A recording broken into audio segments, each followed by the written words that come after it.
नमस्कार, स्वागत है आपका कमोडिटी फटाफट में। अगर आपके पास भी कोई सवाल हो तो आप हमें भेज सकते हैं। हमारा नंबर आपके स्क्रीन पर फ्लैश हो रहा है 9136934065। इस नंबर पे आप अपने सवाल हमें व्हाट्सएप कर सकते हैं। अपना नाम, अपने शहर का नाम और सिर्फ कमोडिटी से जुड़े सवाल भेजें। अगले आधे घंटे तक हमारे दो मेहमान हैं जो आपको मदद करेंगे नॉन एग्री से लेकर एग्री मार्केट तक। तो फिर आप अपना सवाल हमें भेजते रहिए, लगातार हम आपके सवालों के जवाब देंगे। कयौमर सादरी हैं, सीईओ हैं अवांस एंटरप्राइजेस के, और जतिन त्रिवेदी हैं एलकेपी सिक्योरिटीज से। आप दोनों मेहमानों का बहुत बहुत शुक्रिया, आप लोगों ने वक्त निकाला है। सबसे पहले बात आज चांदी की कर लेते हैं। जतिन जी बताइए, चांदी आज मुनाफा वसूली दिखा रही है, क्या ये गिरावट और बढ़ेगी क्या, या बहुत ज्यादा गिरावट नहीं लगती आपको यहां से? जतिन आपसे सवाल था, अनम्यूट कीजिएगा ऑडियो को, फिर बताइए। जी विश्वमोहन जी, मैं ये कह रहा था कि चांदी के अंदर बहुत ज्यादा गिरावट तो नहीं देख रहा मैं। गोल्ड की जो रैली है उसके पीछे ये चांदी का मोमेंटम जो है वो फिर से आपको तेजी की तरफ ही रुख करेगा। नियर टर्म में पीक जो है वो भी अभी भी दूर है। मैं देख रहा हूँ कि सपोर्ट जो है अभी भी कायम है। $32 के पास जो इम्पोर्टेंट सपोर्ट प्लेस्ड है, हालांकि $33 के पास एक रेजिस्टेंस जरूर है, लेकिन इंपॉर्टेंटली $32 का मार्क जो है वो होल्ड कर रहा है। क्योंकि बेस मेटल मार्केट थोड़े से नरमी के साथ ट्रेड कर रहे हैं, इसके कारण से हम चांदी के अंदर भी थोड़ा सा मुनाफा वसूली जरूर देख रहे हैं। मुझे लग रहा है कैचअप रैली जरूर पकड़ेगा। इवनिंग सेशन में मैं एक्सपेक्ट कर रहा हूँ कि चांदी का मार्केट जो है आपको थोड़ा सा तेजी का रुख जो है वो दिखा सकता है। क्योंकि अभी करंट कॉन्ट्रैक्ट जो है वो एक्सपायर होके डिलीवरेबल है, और अप्रैल का कॉन्ट्रैक्ट जो अभी लाइव हो रहा है मिनी वर्जन के हिसाब से मैं बता रहा हूँ।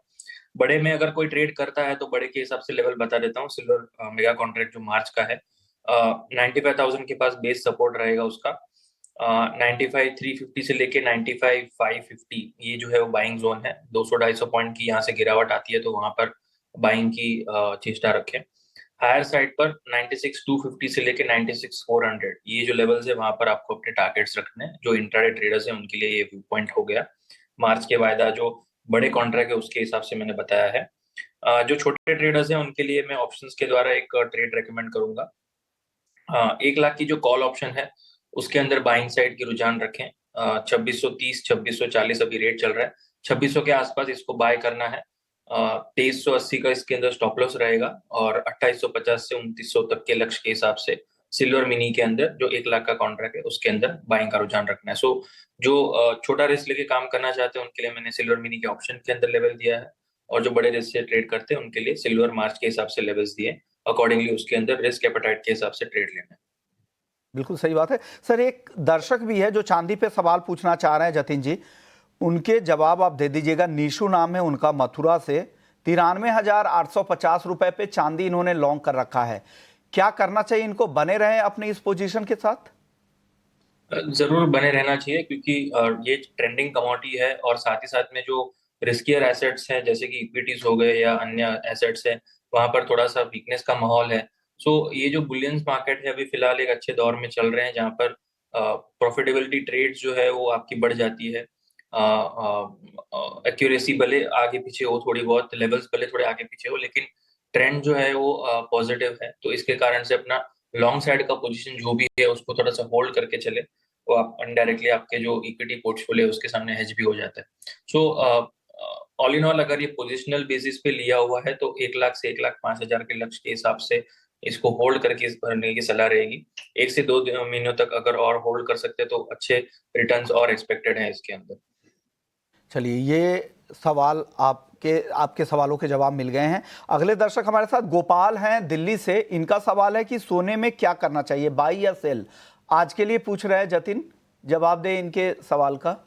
गोल्ड में इंट्राडे में विश्व जी जिस हिसाब से अभी पॉजिटिव ट्रेंड चल रहा है, 2950 के पास जो है कॉमेक्स गोल्ड भी जो है वो धीरे धीरे इंच कर रहा है टुवर्ड्स 2950। 2955 से लेके 2958 ये एक रेजिस्टेंस रहेगा आज का। सो थोड़ा सा और अपसाइड और भी है इसके अंदर। और एमसीएक्स पर अगर मैं देख लूं तो 86,800 से लेके 86,600 ये जो लेवल्स है यहाँ तक आने की उम्मीद है। मतलब यहाँ से और 250-300 पॉइंट की उम्मीद बनाकर चल सकते हैं गोल्ड के अंदर। करंट मार्केट प्राइस से और 150 पॉइंट की गिरावट आती है तो थोड़ा सा और ऐड करने की जगह रखकर इसके अंदर ट्रेड लेना है। स्टॉप लॉस जो है वो 85,850 के हिसाब से रखना है लेवल वाइज। अगर मिनी में ट्रेड करते हैं तो मिनी के हिसाब से करें, और अगर मेगा में ट्रेड कर रहे हैं तो लेवल वाइज उसके स्टॉप लॉस फॉलो करके अकॉर्डिंगली ट्रेड करना है उसके। जी विश्व जी। अगले दर्शक हमारे साथ हैं राकेश जैन है बंगलुरु से। क्या कॉमेक्स गोल्ड $3,000 पार करेगा क्या?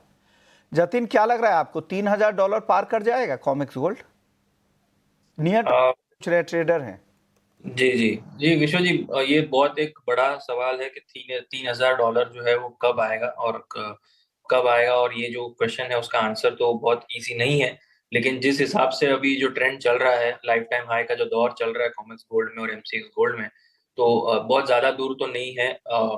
In the next couple of weeks, 2-3 हफ्तों के अंदर मैं एक्सपेक्ट कर रहा हूँ कि ये इजीली अचीवेबल होना चाहिए। हालांकि जिस हिसाब से ट्रेंड है उसको सिर्फ 2 या 3 दिन लगेंगे अगर कंटिन्यूसली अप ट्रेंड में चलता रहेगा तो। बट कंजर्वेटिवली अगर हम सोचें तो 2 से 3 हफ्ते के अंदर आपको 3,000 का भाव जो है वो कॉमेक्स गोल्ड दिखा सकता है कभी भी। अच्छा अच्छा, ये राय आपने दे दिया है। जयराम देवासी है अगले कॉलर। इन्होंने भी गोल्ड का 2 लॉट खरीद रखा है। इनका जो खरीद भाव है वो है 85,950, 85,950 रुपए। हालांकि अभी ये प्रॉफिट में है। क्या करना चाहिए, निकल जाए या किसी स्टॉप लॉस के साथ बने रहें? जतिन, देखिए करंट जो प्राइस से लिया है बहुत ज्यादा दूर तो नहीं है, तो छोटा सा प्रॉफिट जरूर मिल रहा है उनको। मैं एडवाइस ये करूंगा कि अगर पिछले जो भी ट्रेड्स किए हैं आपने उसमें अगर प्रॉफिट हुआ है तो इसको ट्रेल जरूर कर सकते हैं थोड़ा सा लंबी अवधि के हिसाब से। 85,000 के स्टॉप लॉस के साथ में आप इसको ट्रेलिंग स्टॉप लॉस धीरे धीरे आगे बढ़ाते रहना। अगर पहले इसके अंदर प्रॉफिट्स बना के रखा है तो गोल्ड के अंदर, अगर फ्रेश और पहली बार ट्रेड किया है ये एज अ न्यू ट्रेडर, तो मैं सलाह दूंगा कि थोड़ा सा प्रॉफिट बुक कर लीजिए। आपके हाथ में एक्सपीरियंस जो है वो अगर एज अ न्यू कवर मिला है तो पहला एक्सपीरियंस अच्छा रहना चाहिए। तो उस हिसाब से यहाँ पर थोड़ा सा प्रॉफिट बुक कर लेना चाहिए, डिपेंडिंग आपकी पोजीशन जो है वो न्यू है या आप ऑलरेडी इसके अंदर एक ट्रेडर हो पहले से और प्रॉफिट बनाकर खड़े हैं, तो आप जरूर इसको ट्रेल कर सकते हैं क्योंकि आपके पास लॉस एपेटाइट की इस ट्रेड के अंदर जगह बन जाती है। हायर साइड में जैसे मैंने बताया कि 86,800 से लेके 86,850 तक के लेवल्स जो है मैं देख रहा हूँ आज के दिन में। सो आने वाले दिनों में भी पॉजिटिव आउटलुक ही है वैसे तो। सो होल्ड कर सकते हैं ये पोजीशन जो है। अगले दर्शक है नरेश हैं चेन्नई से। ये जानना चाह रहे हैं कि सोने चांदी को खरीदने के लिए सही भाव क्या होगा। ये लगता है निवेशक है। जतिन जी, इनको क्या सलाह देंगे, किस भाव पे इनको खरीदारी करनी चाहिए गोल्ड और सिल्वर की? देखिए निवेशक के हिसाब से सिचुएशन ऐसा है कि अगर पहले से गोल्ड या सिल्वर लेके रखा है ईटीएफ के माध्यम से या सोवरेन गोल्ड बॉन्ड के माध्यम से कह लीजिए या फिजिकल गोल्ड या सिल्वर कह लीजिए, तो यहाँ पर एसआईपी सिस्टमेटिकली परचेस करना है या फिर एक लमसम तभी ऐड करना है जब भी आपको कुछ गिरावट मिल जाती है, तब 1,000-2,000 पॉइंट की गोल्ड के अंदर या 4-5 हज़ार की सिल्वर के अंदर।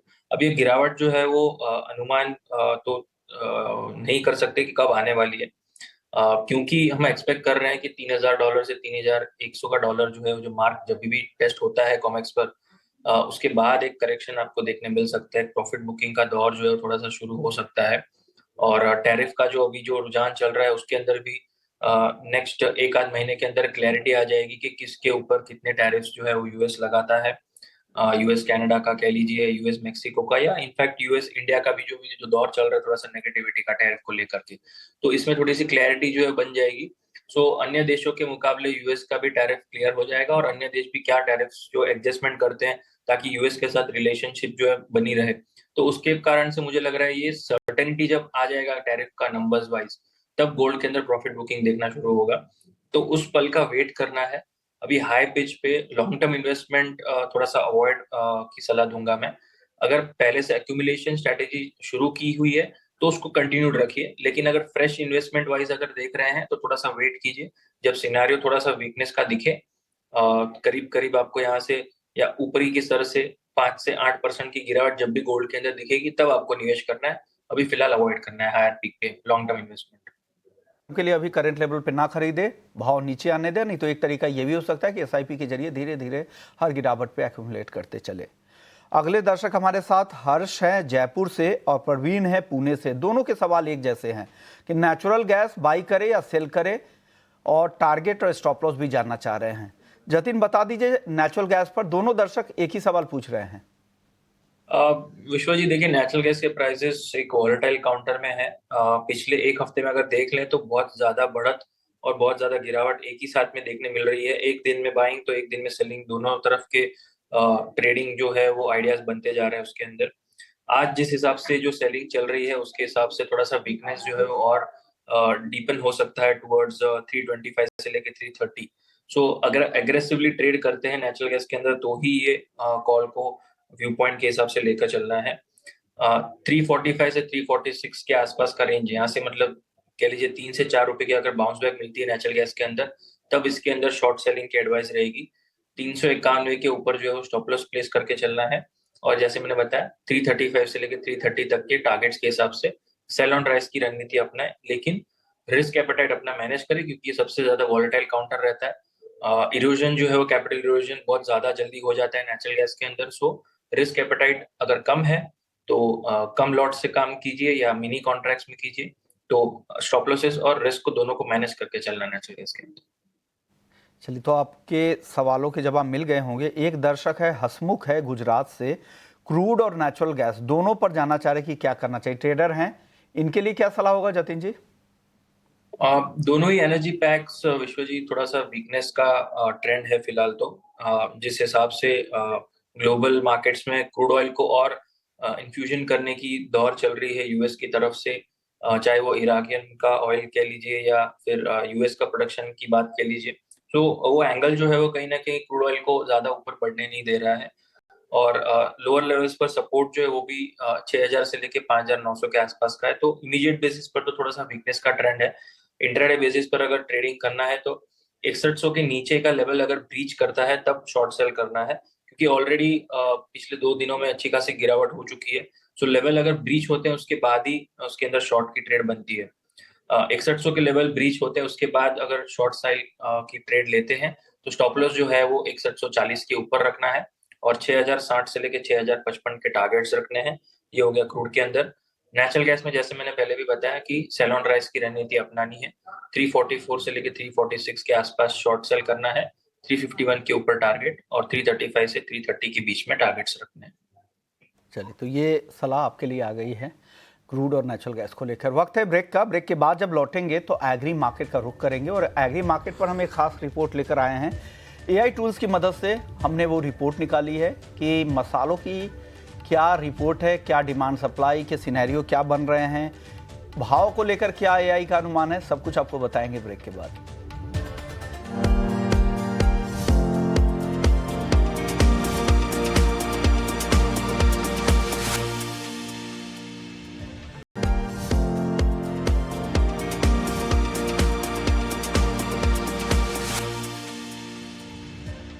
नमस्कार, स्वागत है आपका कमोडिटी फटाफट में और आप देख रहे हैं हमारी खास पेशकश। और अब बात कर लेते हैं मसालों पर एआई की रिपोर्ट की। एआई के अलग अलग टूल्स के जरिए हमने कुछ रिपोर्ट निकाली है मसालों को लेकर। वो रिपोर्ट क्या कह रही है, कितने भरोसेमंद है, ये अपने एक्सपर्ट्स कंवर सादरी जी से चेक भी कर लेंगे। सबसे पहले उस रिपोर्ट के बारे में बता देते हैं। हल्दी के उत्पादन पर हमने एआई की रिपोर्ट जानी चाहिए थी। इसमें कई टूल्स पे, कई प्लेटफॉर्म पे जाके हमने ये पता किया तो 2024 में उनके हिसाब से देश में 11.5 से 12 लाख टन हल्दी उत्पादन का अनुमान है।